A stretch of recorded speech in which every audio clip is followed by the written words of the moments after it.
Fijang khanba loi biching sangna tum paglepli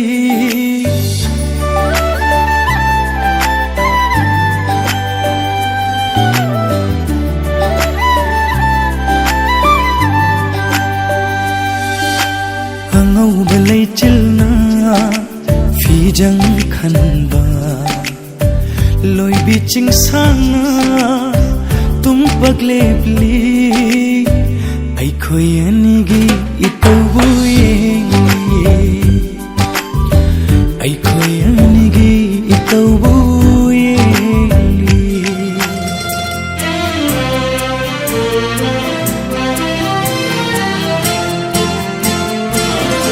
करी थाद लागोगे मेरा थाद लागसिरा भाइरेन थाद लागुरा बुरबार तो नाइजरी Ingil thashu pam jadi langbal thashu patmeli kundulai ranga shapaka ningon pupina khuda jali करी थाद लागोगे मेरा थाद लागसिरा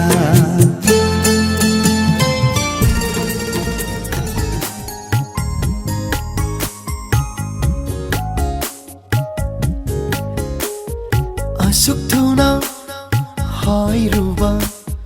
nungsi haina nangina famda nangbu nungsi rubagini nangbu pamjarubagini ashukula ya thokiba nungshi haina nangina famda nungshumukta khalodana nangbu nungshi rubagini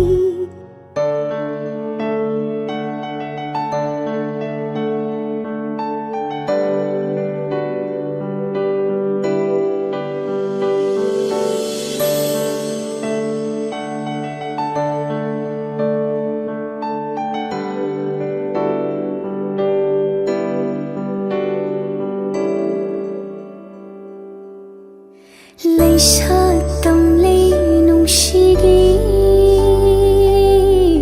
singil kundoleira thamoi ani chetna kinalei ningol thamoi paudam lei kundoleirang ningthibi nangina par tangna leirang chel sim jawa ningoli hu chinduna nungshi ma paudi tam lam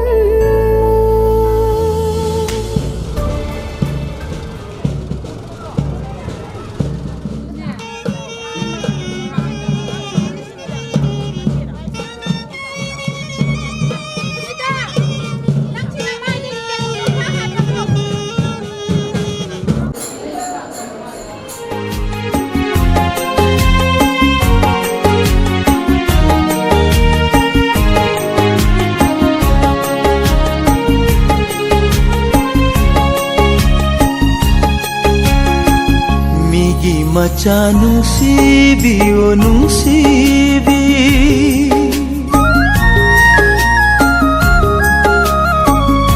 migi macha nungsibi o nungsibi thamoi masa khangbiro ina tapna thangliba khong thangna nungsi mai kai panglasi panthung tamna sadlasi migi macha nungsibi o nungsibi